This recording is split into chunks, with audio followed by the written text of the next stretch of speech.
Mesdames et messieurs, bonjour, bienvenue autrefois dans la chaîne UP2M Consulting. Aujourd'hui nous allons continuer notre formation relative à la norme ISO 9001 version 2015, toujours dans l'objectif de la lecture pas à pas des exigences de cette norme.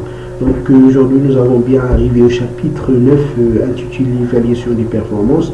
Et dans cette vidéo nous allons voir avec vous le sous-chapitre intitulé surveillance, mesure et analyse, bien sûr, et évaluation. Dans ce sous-chapitre, on va voir ensemble comment surveiller, quels sont les critères d'évaluation et de surveillance de notre système management de la qualité, bien sûr dans l'objectif de savoir l'efficacité ou bien de maîtriser l'efficacité du système management de qualité. Bien sûr, c'est la même chose pour des autres systèmes, qualité, environnement ou sécurité. Donc c'est la même démarche, comme j'ai dit pas mal de fois. La formation sera animée par moi-même. Je suis un ingénieur industriel, je suis un directeur d'usine dans une société, je suis aussi un auditeur qualifié pour les normes 9001 et 14001 et je suis notamment un formateur dans le domaine d'industrie. Alors pour commencer notre formation d'aujourd'hui, on va prendre comme d'habitude les extraits de la norme ISO 9001. Précisément le sous-chapitre 9.1 qui est la surveillance, mesure, analyse et évaluation.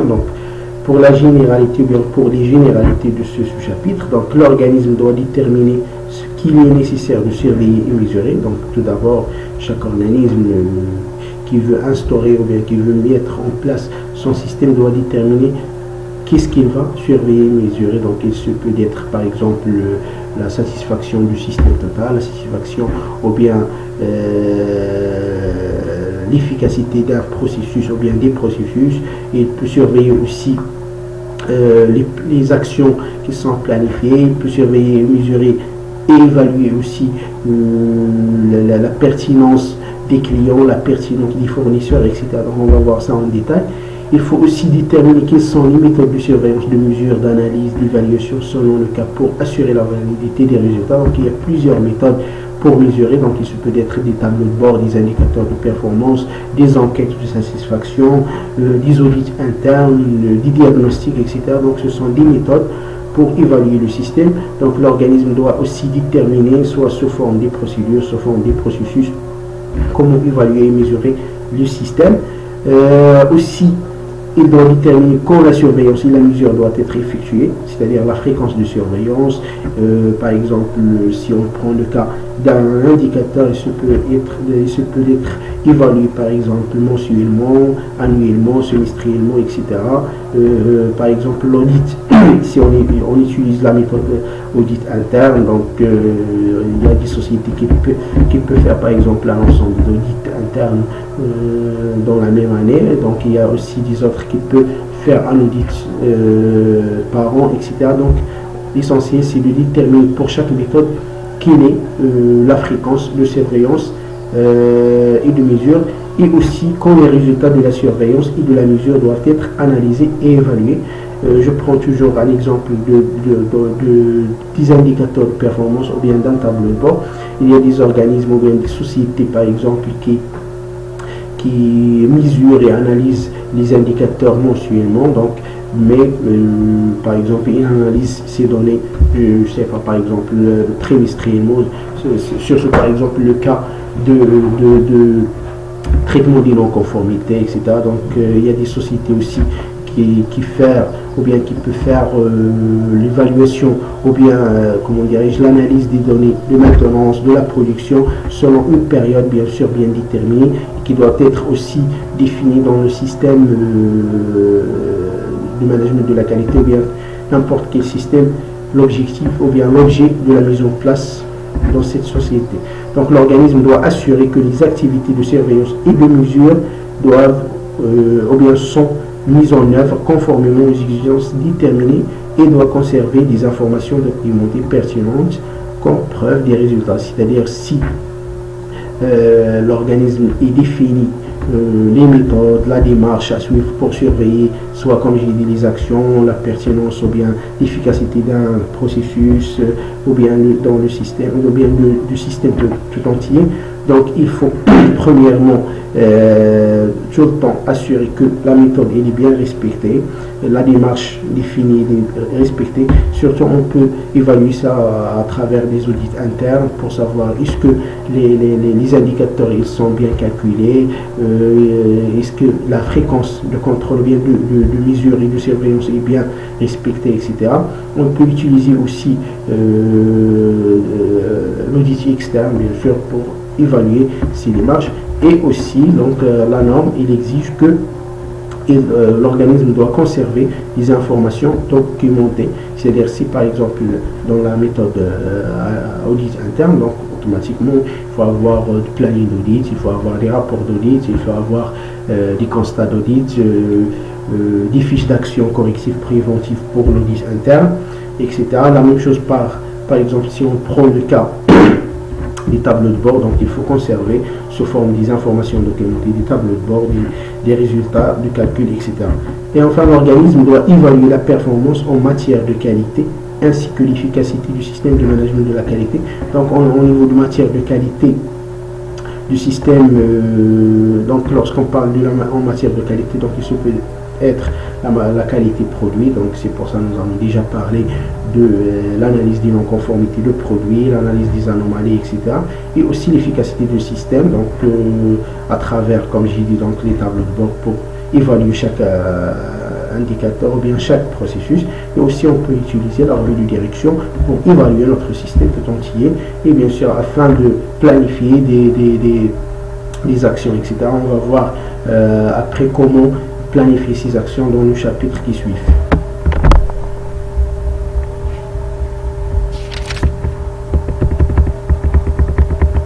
Donc on va continuer notre formation.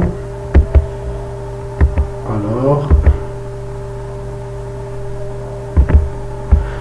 maintenant on va passer à la satisfaction du client. Donc nous avons déjà parlé de parmi les méthodes d'évaluation du système. Donc il y a la satisfaction du client. Donc c'est une procédure dont l'objectif d'évaluer est-ce que nos clients sont satisfaits, quels sont les points où nos clients ne sont pas satisfaits. Bien sûr dans l'objectif d'analyser ces données et bien sûr de mettre en place des actions pour résoudre s'il y a des problèmes ou bien pour améliorer la situation. Donc je vous informe que je vais organiser ou bien je vais faire une formation pour décrire comment faire ou bien comment rédiger une procédure avec les documents et les enregistrements de satisfaction client et comment analyser ces questionnaires bien sûr afin d'obtenir des résultats à la base de planification des actions. Donc revenons à la norme. Donc l'organisme doit surveiller la perception du client sur le niveau de satisfaction de ses exigences. Donc déjà il faut avoir une procédure de satisfaction client. Donc il y a plusieurs méthodes. On peut par exemple élaborer un questionnaire avec plusieurs questions pour savoir par exemple la satisfaction au niveau communication avec les clients, au niveau qualité de produit, au niveau qualité du système, c'est-à-dire comment traiter les réclamations, etc. Donc il faut avoir une procédure de ça. Ensuite on collecte les données bien sûr pour les analyser, pour savoir quels sont nos points forts, quels sont nos points faibles, quels sont les points à améliorer relativement toujours à nos clients, etc. Si par exemple on parle de la qualité de produit vis-à-vis du client, donc s'il y a par exemple plusieurs caractéristiques d'un produit, pour savoir quelles sont les caractéristiques dans lesquelles il y a plusieurs problèmes ou bien il y a des choses à améliorer, etc. Donc l'organisme doit obtenir des informations relatives à la vie et l'opinion du client concernant l'organisme et ses produits et services. Donc pour les informations, donc comme j'ai dit, donc il y a plusieurs méthodes pour collecter ces informations et ce peut par exemple être collecté à partir des questionnaires qui sont remplis par les clients, peut-être aussi à travers des emails de réclamation, à travers des fiches de réclamation clients, à travers des réunions avec les clients pour l'écoute aux clients, etc. Donc les méthodes permettant d'obtenir, d'utiliser ces informations doivent être déterminées aussi. Donc on peut définir la méthode de comment obtenir ces informations dans une procédure ou bien dans un processus. Par exemple, il y a plusieurs organismes qui peuvent élaborer ce qu'on appelle une procédure de satisfaction client, c'est-à-dire comment définir déjà quelles sont les questions, comment collecter les questions, les réponses, comment les analyser, quelle est la fréquence d'analyse de ces enquêtes de satisfaction client, etc. Et bien sûr, il faut toujours documenter, ou bien il faut toujours avoir des informations documentées, bien sûr, qui assurent ou bien qui montrent que l'organisme il a bien respecté, bien sûr, ces procédures vis-à-vis la satisfaction de ses clients. Voilà. Pardon.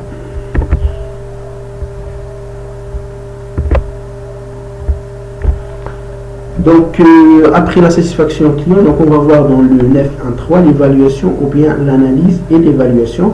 Donc, l'analyse et l'évaluation, c'est-à-dire il y a plusieurs autres méthodes pour évaluer ou bien analyser notre système, y compris, comme j'ai dit déjà, donc l'analyse à travers les indicateurs, à travers les tableaux de bord, à travers l'évaluation fréquentielle d'un système ou bien du système, à travers aussi la revue de direction, etc. Donc l'organisme doit analyser et évaluer les données et informations appropriées issues de la surveillance, de la mesure et d'autres sources.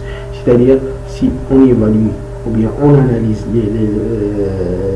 les données obtenues, donc il faut les analyser, les évaluer bien sûr, pour savoir quels sont les anomalies, comme j'ai dit, quels sont les points à améliorer, quelles sont les actions à mettre en place, etc. Donc les éléments de sortie de l'analyse de l'évaluation doivent être utilisés pour. Donc maintenant on va voir quels sont les objectifs de ces éléments de sortie de l'analyse et de l'évaluation. Donc notre premier objectif, c'est démontrer la conformité des produits et services aux exigences. Comme j'ai dit, donc on peut utiliser l'analyse des non-conformités de produits pour savoir par exemple combien de taux de non-respect des exigences d'un critère ou bien de plusieurs critères d'un produit. On peut utiliser aussi tout ce qui est enquête de satisfaction client pour savoir quelles sont les anomalies. Donc déjà, on peut aussi utiliser ces éléments de sortie pour évaluer et accroître la satisfaction des clients. Surtout par exemple, il y a plusieurs clients généralement qui réclament lors de la réception d'une non-conformité. Il y a aussi des autres clients qui ne réclament pas. Donc la seule méthode pour savoir ces points à améliorer et pour augmenter, accroître la satisfaction des clients, c'est organiser une enquête de satisfaction client ou bien organiser des réunions pour écouter aux clients. Troisièmement, c'est assurer la conformité et l'efficacité du système. Donc, le fait d'utiliser des indicateurs et des tableaux de bord pour savoir l'efficacité de chaque processus et vers la fin pour savoir quelle est l'efficacité du système en entier, parce que le système donc, il contient un ensemble des processus, donc l'efficacité de tous les processus égale ou bien vaut automatiquement l'efficacité du système. On peut utiliser aussi, à part les indicateurs, etc. Donc on peut utiliser aussi l'audit interne pour évaluer notre système. Donc à partir des constats d'audit, constats de non-conformité lors de l'audit, etc. Donc ce sont des méthodes dont l'objectif est la conformité ou bien la conformité et l'efficacité du système. Ensuite, on les utilise pour démontrer que la planification a été mise en œuvre avec succès.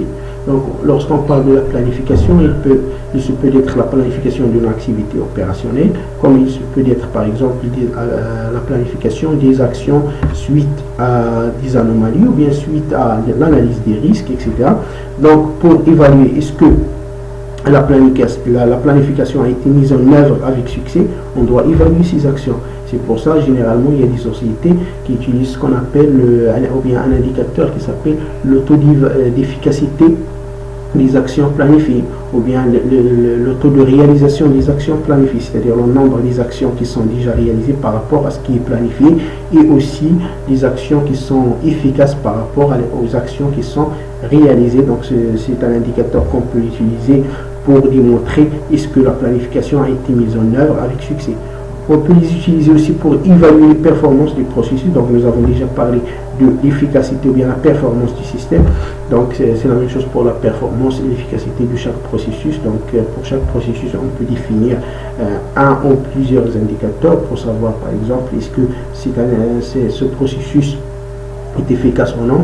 On prend un exemple de processus de production, on peut utiliser un indicateur de taux par exemple de performance de la production par rapport au temps d'arrêt, par rapport aux anomalies relatives à la production, par rapport à la productivité, etc. Donc il y a plusieurs indicateurs. On va organiser notre formation bien sûr pour vous expliquer comment mettre des indicateurs de performance, comment on peut choisir les indicateurs utilisés, etc.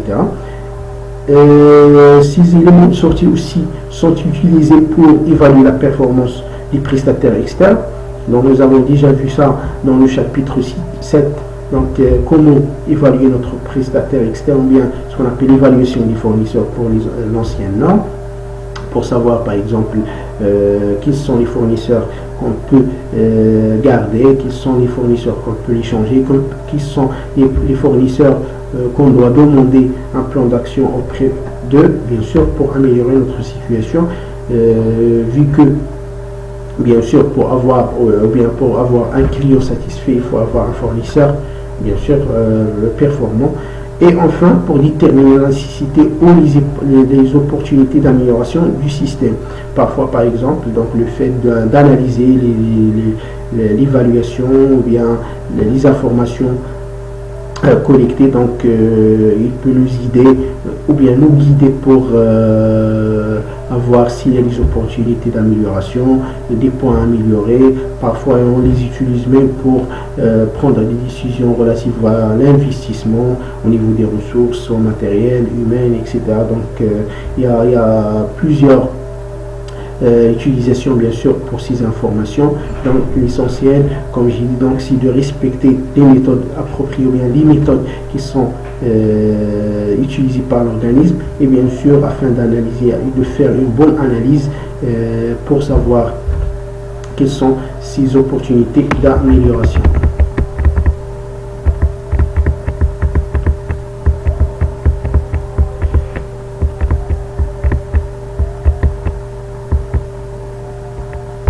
Donc, on est arrivé à la fin de ce chapitre 9.1, qui est la surveillance, mesure, analyse et évaluation. Donc, j'ai essayé de faire une lecture de ces exigences. Donc, suite à cette vidéo, donc, je vais faire une formation relative à la satisfaction client pour détailler comment faire ou bien comment analyser la satisfaction de nos clients. Je vais aussi faire une formation pour comment déterminer les indicateurs et les tableaux de bord de chaque processus. Ou bien on va étudier un ou deux exemples afin de maîtriser comment réellement vous pouvez mettre en place votre système ou bien se conformer aux exigences relatives à la surveillance, mesure et analyse et évaluation.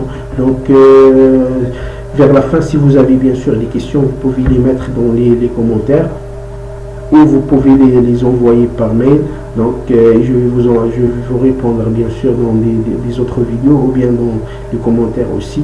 Vers la fin, je vous invite à s'abonner dans notre chaîne, et bien sûr si vous avez des recommandations aussi, vous pouvez nous les envoyer, et merci à tous.